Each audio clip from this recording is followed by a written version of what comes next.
যিনি সৃষ্টির মূল, সৃষ্টির আদি, 1,24,000 নবী রাসূল কোনোদিন আল্লাহকে চোখে দেখে নাই। কিন্তু আপনি আমি এমন নবীর উম্মত হয়েছি যেই নবীজি মেরাজে জয়া আমার আল্লাহ সুবহানাহু ওয়া তাআলাকে চোখে দেখেছেন। বলেন না সুবহানাল্লাহ। বলে আমাদের নবীর সম্মান সমস্ত নবীদের উপরে, সমস্ত নবীদের উপরে। আমি বলতেছি না, হাদিস শরীফ বলতেছে রাআইতু রাব্বি আযযা ওয়া জাল্লা ফি আহসানি সূরাতি ক্বাল। রাসূল বলতেছেন আমি আল্লাহ তাআলাকে সুন্দরতম আকৃতি সূরতে দেখেছি। তারপর রাসূল বলতেছেন ফাবিমা ইয়াখতাসিমুল মালাউল আলা কুলতু আনতা আলামু ক্বাল।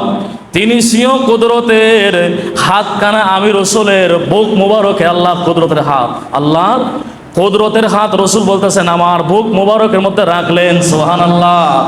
আল্লাহ নবীর মেরাজে কতটুকু কাছে গেছেন, যার কাছে আল্লাহ যতটুকু জায়গা নিছে, যেই কাছে আল্লাহ রাসূল ততটুকু জায়গা লয়ে বইছেন, ততটুকু জায়গার মধ্যে আল্লাহ এবং রাসূলের মেরাজ হয়েছে। সুবহানাল্লাহ। রাসূল বলতেছেন আমি আমার আল্লাহ তাআলাকে সুন্দরতম আকৃতিতে দেখেছি। তিনি সিও কুদরতের হাতখানা আমার বুক মুবারকের উপর রাখলেন। তারপর রাসূল বলতেছেন ফাওয়াদা কাফাহু বাইনা কাতিফিয়া ফাওয়াজাদতা বাদাহা বাইনা তাসবিয়া। তারপর রাসূল বলতেছেন আমার বুক মুবারকের উপর আমার কুদরতের আল্লাহর কুদরতের হাত রাখলেন। তারপরে আমি সেই কুদরতের হাত রাখার পরে আমার শরীরটা শীতলময় হয়ে গেল। আমার অন্তরের সমস্ত আমি সব কিছু অনুভব করতে পারলাম। এমন একটা আরামে আসছেন আমার উপর লাগলো। যেমন রাসূল বলতেছেন প্রলয়ে আমি আসমান জমিনের সব কিছু অবগত হয়েছি, সব কিছু আমি দেখতে পেরেছি। সুবহানাল্লাহ। যে রাসূলের বুক মুবারকের আল্লাহর কুদরতের হাত পড়েছে, তারপর রাসূল বলতেছেন সেই কুদরতের হাত লাগার সঙ্গে সঙ্গে আমি আসমান জমিনে যা কিছু আছে, এখানে বলতেছে ফামিলতু ফিস সামাই ওয়াল আরদ, আসমান জমিনে যা আছে সব কিছু আমি রাসূল দেখতে পেরেছি। তারপর রাসূল বলতেছেন ইন্নাল্লাহ আযযা ওয়া জাল্লা কদ রফালি দুনিয়া, এবং আল্লাহ তাআলা আমার সামনে পুরাটা দুনিয়া আমার সামনে আল্লাহ ধরেছেন। কেমন রাসূল মুসা নবী আল্লাহকে দেখতেছিল কিন্তু আল্লাহকে দেখতে পারে নাই। তুল পাহাড় পুরে ছাই হয়ে গেছে কিন্তু মুসা নবী আল্লাহকে দেখতে পারে নাই। আমার নবী আল্লাহর কুদরতে আল্লাহ লামাকানে যাইয়া দেখা করে আল্লাহ স্বয়ং নবীর মুখ মুবারকে হাত মিলায়। সুবহানাল্লাহ।